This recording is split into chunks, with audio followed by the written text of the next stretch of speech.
લઈ રહ્યા છે, અમારી પ્રગતિ માટે આ વિદાય લઈ રહ્યા છે. અને દુઃખદ એટલા માટે કારણ કે આ શાળાના શિક્ષકો, આ શાળાના આચાર્યશ્રી જે અમારા માટે, અમારા ભવિષ્ય માટે સતત તત્પર રહે છે, જે અમને સતત માર્ગદર્શન પૂરું પાડે છે. ભૂલ પડે તો કાન પકડે અને તકલીફ પડે તો હાથ પકડે. હું આ શાળા અને આ શાળાના દરેક શિક્ષકોની ઋણી છું, કારણ કે તમે અમારામાં સંસ્કાર, સભ્યતા જેવા ગુણોનું સિંચન કર્યું છે. અંતમાં હું એટલું જ કહીશ કે જો અમારાથી કંઈ ભૂલ થઈ હોય તો અમને માફ કરજો. આદરણીય આચાર્યશ્રી અને માન્ય શિક્ષકો તથા મારા પ્રિય મિત્રો અને મંચ પર પધારેલ તમામ મહેમાનોને હું નમસ્કાર કરું છું. આજે એક વિશેષ દિવસ છે. હું મારા આચાર્યશ્રી તથા શિક્ષકોનો ધન્યવાદ માનીશ, જેમણે અમને શાળામાં ઘર જેવું વાતાવરણ આપ્યું.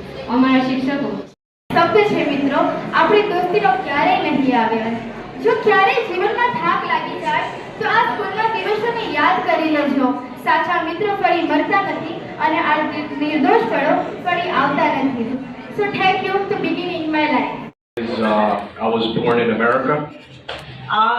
એમનો જન્મ અમેરિકામાં થયો હતો, But my roots come back to here, Mandir. પણ જે મૂળ છે એ અહીં મંદિરથી છે, કેમ કે બા, દાદા, પપ્પા બધા અહીંયા જન્મ થયો હતો, પણ એમનો જન્મ અમેરિકામાં થયો હતો. So, I mean, like, yo, you guys are like my family, you know. તો તમે બધા અમારી ફેમિલી છો. So, I hear you guys have a really big test coming up. એવું કે છે કે મેં એવું સાંભળ્યું છે કે તમારી જે આ પરીક્ષા છે એ ખૂબ જ મોટી છે અને મહત્વની છે તમારા માટે. So, when I used to take tests, I used to get scared. એવું કે છે કે જ્યારે મારે પરીક્ષા આપવાની આવતી હતી ત્યારે હું બહુ જ ગભરાઈ જતો હતો. But I always looked up to my teachers, my parents. પણ હું હંમેશા મારા શિક્ષકો અને મારા મમ્મી પપ્પાને જોતો હતો, And also God. ને ભગવાનને. So anytime if you feel as if you're scared, think about one of them and then your scaredness will go away. એવું કહે છે જ્યારે પણ તમને ગભરાટ થાય પરીક્ષાથી ત્યારે તમારા શિક્ષકો, તમારા માતા પિતા અને ભગવાન વિશે વિચારો એટલે તમારો ડર જતો રહેશે. So with this big test coming up, who's going to be scared? તો તમારામાંથી કોણ એવા છે જેને બહુ જ બીક લાગી રહી છે? આ મારા તરફથી ઉમેરું છું, આ એક પરીક્ષા છે, ફક્ત એક પરીક્ષા છે. તમે અહીંયા આપો છો, કદાચ તમે એમાં ઉત્તીર્ણ થાવ ના થાવ, પણ એ કંઈ એન્ડ નથી, એટલે ગભરાવાની કોઈ જરૂર નથી. વધારે મહેનત કરો અને વધારે આગળ જાઓ. I ended up joining the United States military, Army. High school પછી એમણે યુએસ આર્મી જોઈન કરી હતી, તો એ કોલેજ નથી ગયા. Because I joined the military, I had a free ride to college. કેમ કે એમણે ત્યાં મિલિટરીમાં કામ કર્યું છે એટલે હવે એમને કોલેજ જવાનું ફ્રી છે અને મને પણ કોલેજ જવાનું ફ્રી છે, તો ગવર્મેન્ટ પ્રોવાઈડ કરે છે. She got lucky. આઈ નો. એવું કહે છે કે હું ખૂબ લકી છું, એટલે મને ખબર છે. So while I was in the military, I did communications. મિલિટરીમાં ત્યાં હતા ને ત્યારે કોમ્યુનિકેશન્સનું, એટલે કે રેડિયો પર જે વાર્તાલાપ કરવાનો હોય, જે મેસેજ પહોંચાડવાનો હોય એક જગ્યાએથી બીજી જગ્યાએ, એમાં એ કામ કરતા હતા. So basically, I had to make sure that everybody could talk to each other and thus communicate. એટલે એમની જોબ એવી હતી કે જે બધા જ અંદર કામ કરે છે એ સારી રીતના એકબીજા જોડે વાત કરી શકે ને ફોન પર નહીં. ફોન પર વાતો નહીં, કે સિક્યોરિટી માટે જે વાર્તાલાપ કરવાનો હોય બધાએ, એ વાર્તાલાપ એકબીજા જોડે કરી શકે, એ એમના થ્રુ થતું હતું. So I went to the Iraq War twice. Not once, twice. બે વખતે ઈરાકમાં હતા મિલિટરીમાં. The first time was not fun. I was just a kid. I was only 21 years old. પહેલી વખત Blown up. I had mortars come in, and you don't know where they're gonna land. એવું કે છે કે ત્યારે ખૂબ જ શરમાળ હતા, કશું ખબર જ ના પડતી હતી ને શું થશે આગળ એની કોઈ જ ખબર નહોતી. So that was the first time.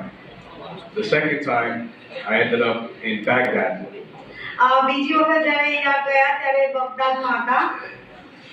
And I did prisoner duties. ને ત્યાં એ જેલ હતી બગદાદમાં, ત્યાં એમની ડ્યુટી હતી. એટલે જે કંઈ બધા ટેરરિસ્ટ ને એ બધા હોય મર્ડર, એ બધાને જેલમાં રાખે એમની સિક્યોર કરવાની જવાબદારી એમની હતી. So these were basically the people that were trying to kill us. જે એમને જ મારવાની કોશિશ કરતા હતા એ લોકો સેફ રાખતા હતા. And they took me underneath their wing. ત્યાં અમુક લોકો એવા મળ્યા જેમની છત્રછાયામાં એમને લીધા. They basically said, hey, you came to war with me, come fight fires with me. તો એ જે બે જણા હતા એ લોકોએ એવું કીધું એમને કે અત્યારે તમે અમારી જોડે વોરમાં આવ્યા છો તો હવે જે ફાયર ડિપાર્ટમેન્ટ છે એમાં તમે અમારી જોડે જાઓ. So as soon as I got back to America, I took the test, which I was very scared. પછી જ્યારે અમેરિકા પાછા આવ્યા બગદાદથી ત્યારે અમને એક પરીક્ષા આપી. ત્યારે ખૂબ જ સ્કેર્ડ હતા, એટલે કે બીક હતી એમને, પણ એમને પાસ કરી. And because I passed, both my brother and I were the first two of Indian descent to get on the fire department since 1871. કેમ કે એમને ટેસ્ટ પાસ કરી એટલે એ અને એમના ભાઈ એ લોકો ફર્સ્ટ ઇન્ડિયન.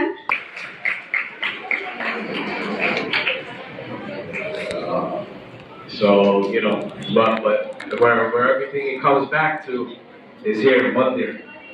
તો એ જે બધું છે ત્યાંનું, પણ છેલ્લે તો એ આટલે મંદિરના જ છે. Absolutely. વિશેષતાઓ અલગ અલગ હોય છે. આ દુનિયામાં એક વ્યક્તિ જેવો બીજો વ્યક્તિ ભગવાને બનાવ્યો જ નથી. તમારા જેવું આ દુનિયામાં કોઈ નથી, તમે પોતે જ છો. એટલે તમારે પર વિશ્વાસ રાખવાનો અને તમારી કમ્પેરિઝન, તમારી સરખામણી બીજા સાથે નહીં કરવાની. તમે આ બાજુ વિદ્યાર્થીઓ ખાસ ધ્યાન આપજો, તમારી સરખામણી તમારે બીજા સાથે ન કરવાની. કોઈ 90% વાળું વિદ્યાર્થી હોય, કોઈ 60% વાળું હોય, કોઈ 50% વાળું હોય, તો 50% વાળાએ 90% સાથે પોતાની સરખામણી નહીં કરવાની, 90% વાળાએ 50% સાથે નહીં કરવાની. તમને જે આવડ્યું છે, તમને જે આવડતું છે, તમને જે યાદ છે, તમે જે મહેનત કરી છે એ પ્રમાણે તમારે તમારું પરફોર્મન્સ પરીક્ષામાં કરવાનું. આ ખૂબ મહત્વનું છે. એટલે કોઈની સાથે આપણે કોઈની સરખામણી કરવાની નહીં. બીજું એક ખૂબ મહત્વની વાત તમને કરી દઉં, છેલ્લી વાત છે હવે, કે પહેલું પેપર, માની લો કે તમારું પહેલું પેપર છે, પહેલું પેપર કોઈનું ખરાબ ગયું, કોઈનું બીજું પેપર ખરાબ ગયું અને કોઈનું ત્રીજું પેપર, એ તો પડી શકે. તો પેપર તમારું પતી જાય, તમને એવું લાગે કે મારું પેપર ખરાબ ગયું છે, તો તમારે કોઈ એને ઘરે આવીને 10-20 મિનિટ એનાલિસિસ કરીને એ વસ્તુને ત્યાં ભૂલી જવાનું. કોઈ એ વસ્તુને લીધે મગજ નથી બગાડવાનું, બરાબર છે, કોઈ ડિસ્ટર્બ નથી થવાનું. પરંતુ એક પેપર ખરાબ ગયા પછી વધારે મહેનત કરવાની છે બીજા પેપરમાં માટે, કે જેથી એમાં જે કઈ માર્ક્સ ઓછા આવે તે બીજા પેપરમાંથી કવર થાય. અને તમારા પરીક્ષાના આખી પરીક્ષા 45-80 માંથી 45 માર્કનું કામ સવારે આવે અને 8:30 હું આવું ને 10-15 મિનિટ થાય એટલે ટીચર જે કામ સોંપેલું આવી જાય. અને અત્યારે છેલ્લે 9 રહ્યા, પછી 7 વિદ્યાર્થી રહ્યા અને 7 વિદ્યાર્થીમાં તો પાછો પુનરાવર્તન કરાવીને છેલ્લે સીમાબેન સાથે કેટલા 1 કે 2 પ્રમેય બાકી હતા અને 1 કે 2 પ્રમેય હતા તેનો પાછા તૈયાર કરાવી. લીલાબેન ચેક સુરત થી આવે છે પણ એને ટાઈમ આપેલો છે 9 નો ટાઈમ, 9 વાગે પહેલા આવી જાય. સીમાબેન અને દર્પણાબેન આખા વર્ષ દરમિયાન જઈએ તો એ લોકોનો ટાઈમ જે આપેલો છે સમયસર હાજર. અને મેં તે બહેનોને એ પણ જોયા છે. અત્યારે તો અનિલભાઈ રિટાયર્ડ થઈ ગયા, મને વિચાર આવ્યો કે એમનો વારો નહીં હોય તો 9:15 વાગે આવી જાય છે. એમને જે ટાઈમ મળ્યો છે પણ 9:15 વાગે એમનો કઈ વારો નહીં હોય તો પણ બેન કોઈ ઓફિસની અંદર દરબારનું કામ કરતા હોય. એટલે ખરેખર પહેલા તો મારા શિક્ષકોને બિરદાવો, એમની મહેનતને બિરદાવો. એને ફરજ નથી પાડી દીધી જરૂર, પણ બાળકોના સંપૂર્ણ વિદ્યાર્થીઓ છે તમારે આજે નોંધ લેવી પડે. આજે છેલ્લો દિવસ આપણે એમ કે તમારી સાથે તો ખૂબ મારા હાયર સેકન્ડરીના શિક્ષકો છે એ પણ ખૂબ મહેનત કરી. એમની આપણે નોંધ નથી લીધી એવું નહીં. મમતાબેનથી માંડીને પ્રતિમાબેનથી વર્ષાબેનથી માંડીને એ પણ જે સોંપેલું કામ છે એ પણ કરે છે. રાકેશભાઈની આપણે વાત કરીએ તો ઘણું બધું એમને આપણે બહારનું કામ મોટે ભાગે એમને સોંપેલું છે ને એમને કહેવાનું નથી પડતું. એમને જે દેખાય છે સ્વચ્છતાથી માંડીને એ તરત પોતાની રીતે કરે છે. તો હું તમામ શિક્ષકોને ખરેખર હૃદયથી અભિનંદન આપું છું અને આપણી શાળાનું જે પરિણામ દેખાય છે એ ખરેખર આ શિક્ષકોને આભારી છે. વિદ્યાર્થીઓની આપણે વાત કરીએ, હવે આપણે મેઇન વાત પર હવે આવીએ તો હવે આપણે માત્ર ને માત્ર આત્મવિશ્વાસની પરીક્ષા આપવાની છે.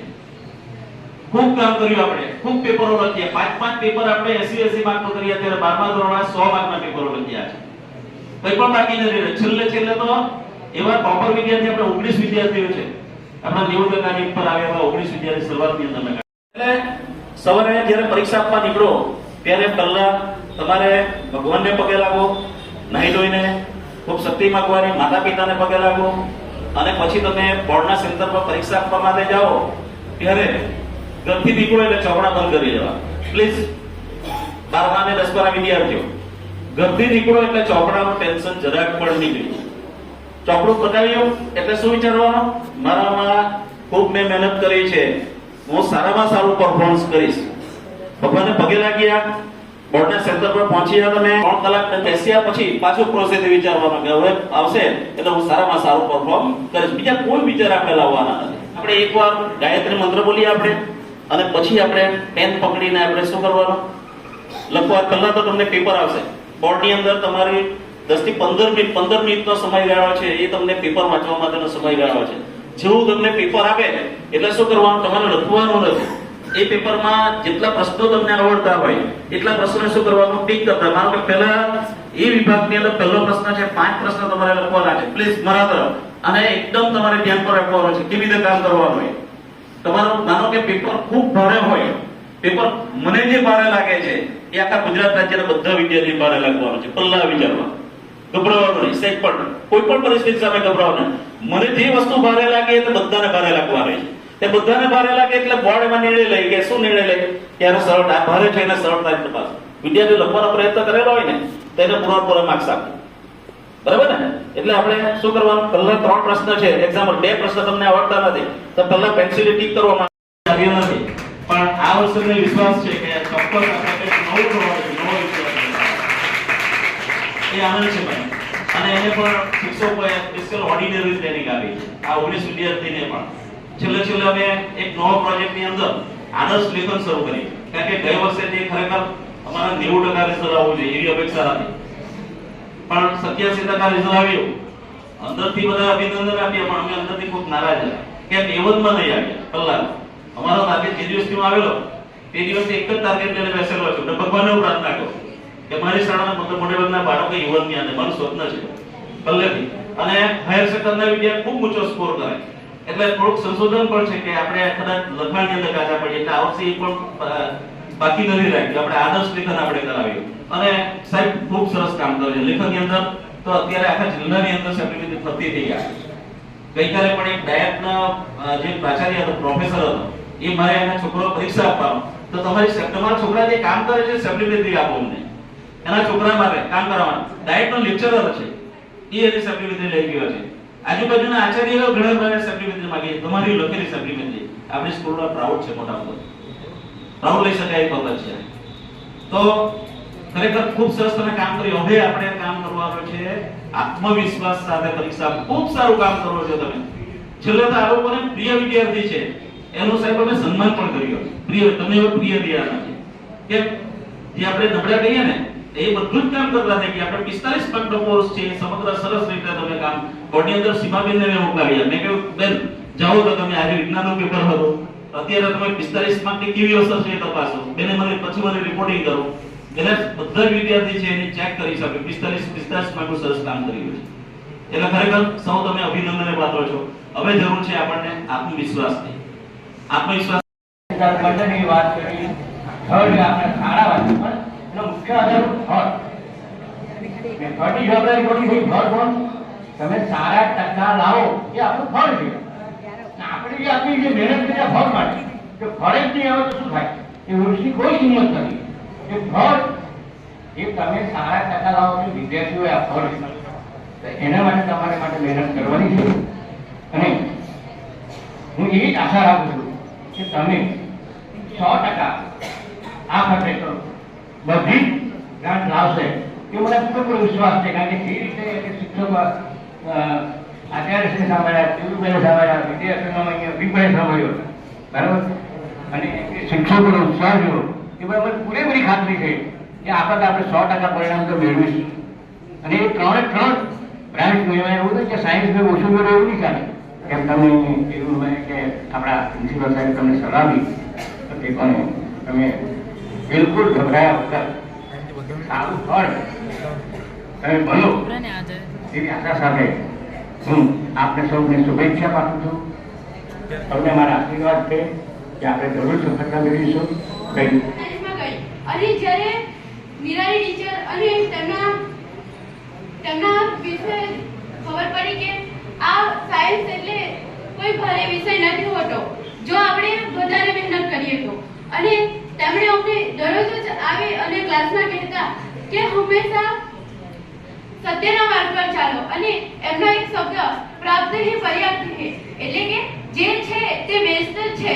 એ શબ્દ હું મારી જિંદગીમાં ઉતારીશ અને હું હંમેશા યાદ રાખીશ કે એ શબ્દ અમે ક્યારે નહીં ભૂલું. અને તેમણે અમારા માટે ખૂબ જ મહેનત કરી છે. અને જો અમને સમજ ન પડે કોઈ પણ વિષયમાં તો તેઓ એક શિક્ષક કરતા જુદા જુદા શિક્ષકો લાવીને પણ અમને અભ્યાસ પૂરો કર્યો છે. અને